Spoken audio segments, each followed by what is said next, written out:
I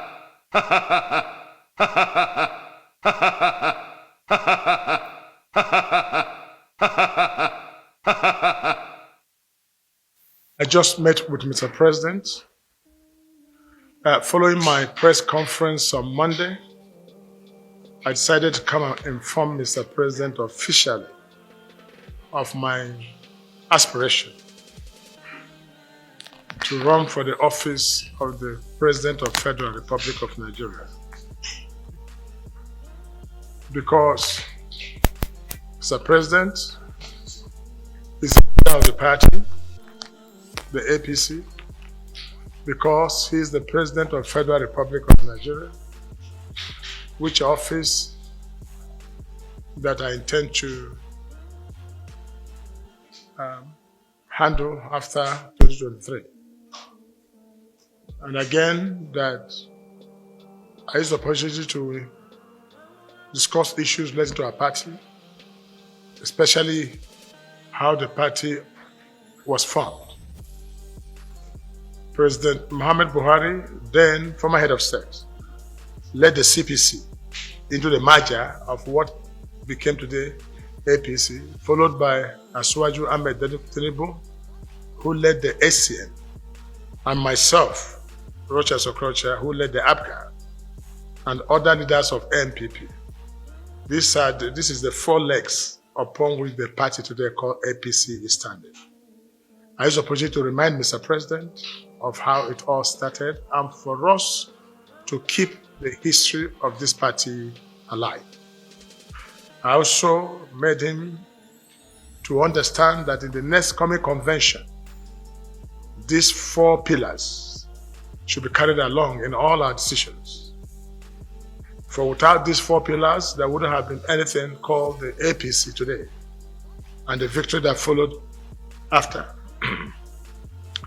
I also use the opportunity to intimate Mr. President of what is going on between me and economic and financial crime, the EFCC, and the harassment and intimidation that I'm getting from the EFCC literally on a daily basis. And to inform him that I have court judgment and 2 court orders, 3 different judgments at different forums, which stops the EFCC from harassing, intimidating, and all that. The EFCC have refused to obey the law. And so I have to inform Mr. President that EFCC should be meant to obey the law that established them. And without the law, there would have been an EFCC. And the desperation with which they go about any affair that concerns me should stop. And I reminded Mr. President that I recall that some time ago, the EFCC had claimed that they recovered the sum of 5.9 billion from my account, which the court found out to be untrue. In other words, they were biased and they prejudged me. On that basis, the court ruled and ordered that they should not any further more interrogate and harass me. This has also not been obeyed. The court ordered the EFCC to release my international passport. The EFCC have refused to obey. The court gave damages to me for the sum of 500 million naira for EFCC to pay. EFCC have not paid that. Rather than doing that, on the day of my declaration, EFCC went on the press to announce that I'm being prosecuted for some criminal charges of 2.9 billion and no more than 5.9 billion. So I said, as the President of the Federal Republic of Nigeria, and one that stands on the side of law, that he should bring this attention to the EFCC. And despite the effort by the Office of Attorney General to make EFCC reasons and obey court judgment to release my travel documents and stop the harassment, the EFCC have refused. So I think there's some kind of desperation on the side of EFCC, and I don't know who might be causing this, but it is appropriate that I do let them know of the injustice that is going on with me as regards the EFCC. I also discussed on the need to strengthen our party, the APC, and to make sure that it should be a grassrooted party, as we had ab initio agreed as founding fathers that our party must be strong at grassroots level and not a hanging party at Abuja. So everybody must go to his village and booth and promote the party to come. And I'm able to ascertain from Mr. President that the days of people sitting in Abuja here and clinching power without getting the support of the masses of the people will not be tolerated in APC. I'm very happy with that statement, and I hope we shall keep to that. Thank you.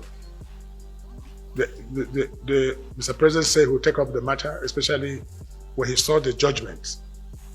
He said he will take up the matter and find out what is actually happening. And I hope he will do so. And I believe he will do that.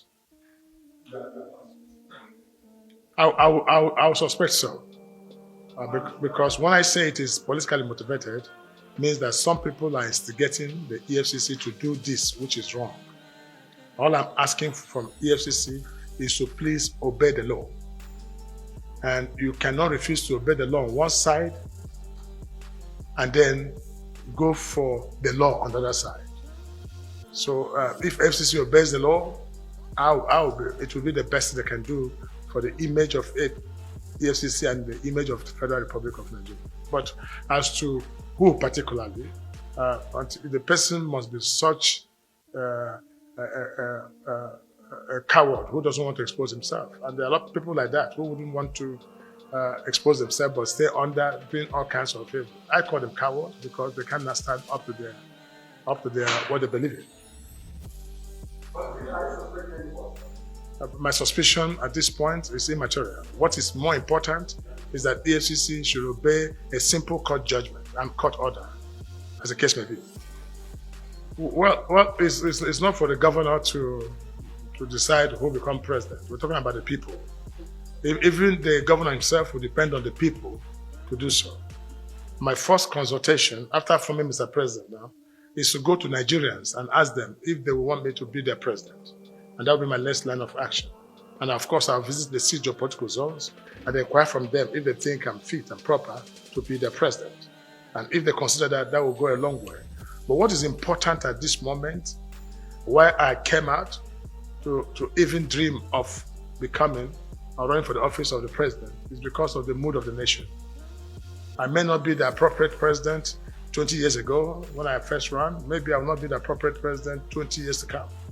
But the mood of the nation caused that somebody that possesses my qualities and credentials should be made to lead this country. Not for self-aggrandizement, because this is a mistake most people make. They think that when you want to run for president, there's something in there for you. I don't know what others' ambition is. What is driving me is my vision and passion to make great this nation. It's my vision and passion to make sure we strengthen the unity of this country. It's rely on my passion and vision to create wealth for this country with my business experience that might be enough resources to engage the use of this land. That issue of insurgency will be a thing of the past. These are some of the areas. This is my passion. But one part of me, the carnal part of me says to me, listen, must you go and be president? But that passion and vision is what is driving me into this aspiration of wanting to be president of Nigeria. One of the duties of a president is to protect the law of the land. And when an issue comes to the issue of judgment, is duty incumbent on the government of the day to ensure that justice is done. I came to demand for justice, that it should prevail. And as the custodian, as the leader of our nation, he should be meant to know that such is going on. I didn't come here to say, I'm not asking, I don't want to be investigated by EFCC or harassment or what. That's not the issue. That there's judgment on the ground. There's judgment and there's order of court that I'm asking Mr. President, who appointed the EFCC, to recall that there was the law that established EFCC. And if that law is good to make somebody EFCC, that law should be obeyed too. So I'm not asking Mr. President to speak on matter. I'm talking about judgment of the courts, which we all swore to uphold the Constitution of the Federal Republic of Nigeria. Well, I want to tell you about what happened in In the case of Uche Nwosu, who by happenstance and by natural design became my in-law. He became my in-law as an adult and as a man who is standing on his own, wanting to run his own family. I wish Uche Nwosu would have spoken on this matter himself, but he must be told that the case in question was an issue of abduction, and the police has confirmed that the policemen that went to the church in mask and hood that abducted Uche Nwosu were police from the government house, and they were under the directives of the government and the governor of the Imo State to go and carry out that unholy act, which almost saw that gentleman a dead man. Again, I've met the police, the Inspector of Police, on this matter, and I've inquired to know where is the justice. But I've been told that the Shaba, who is the CSO, DSP Shaba, who is the CSO to the governor, has been arrested by the police. But the question is that I also learned that he has been long released. I'm also asking, where is the justice? But also I'm told that the report has come to the presidency. I'm still waiting for what this justice will say concerning this great act of inhumanity to man.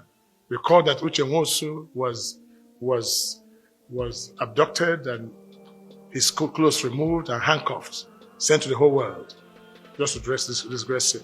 This is politics played too far and must be condemned. So whatever it is, when it goes beyond the ordinary, the president of the nation must be made to know what is happening around his government. And that's precisely what we're doing. The insecurity, the South region, I always say to people, wherever things are not working well, hold the leadership responsible. I was the governor of Imo State for 8 years, and within that 8 years, there was absolute peace in that land. The IPOB did exist, and all these agitational forces did exist. It's about the poor handling by the state government that orchestrated this to what it is today, that has left many dead and has left the whole nation in confusion and showing some kind of ethnic declines that seem to divide the Igbos from others. It is pure handling. If I remain the governor of the state, at this time you won't hear what you are hearing. So it is poor handling. The IPOB gentlemen are young men, our sons and daughters.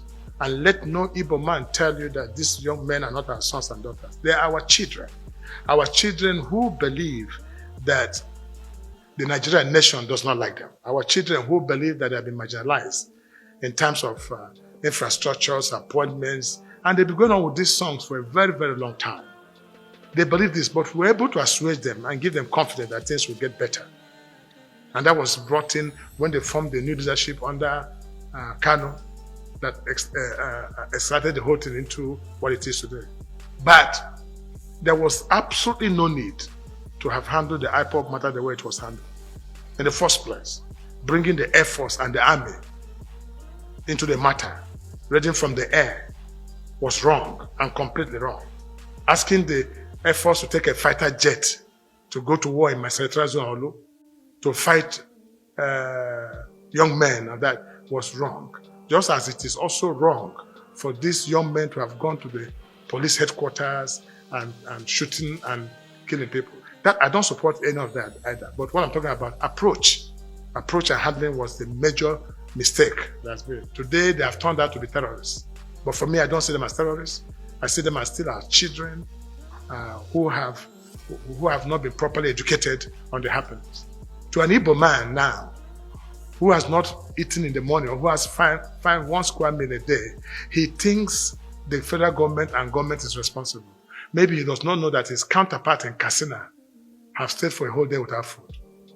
So this is a point of education. That's why we're trying to create this awareness before the people and let them do. So issue of IPOB is neither here nor there. It's a matter of handling, and state government must take responsibility for all that. And you see, it's worse in Imo. Why is it not in Abia? Why not in Anambra, Ebonyi?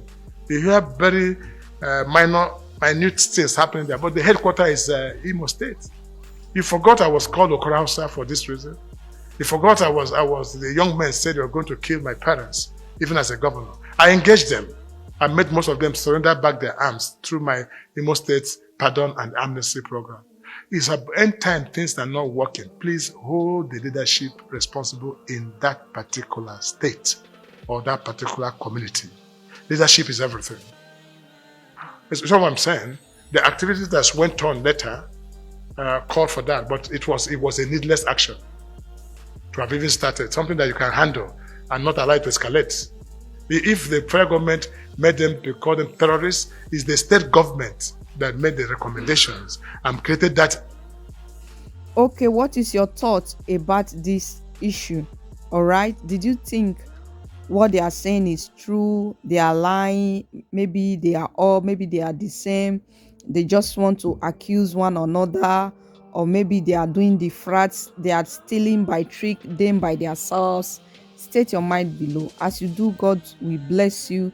Thanks to you all. God bless you all for your big support. Thank you. I appreciate you all. God will bless you all. My mouth is not enough to say thank you. Please support me by subscribing. Subscribe to my channel. Subscribe. I need 1,000 subscribers. Please subscribe. Thank you all. God bless you. Mwah.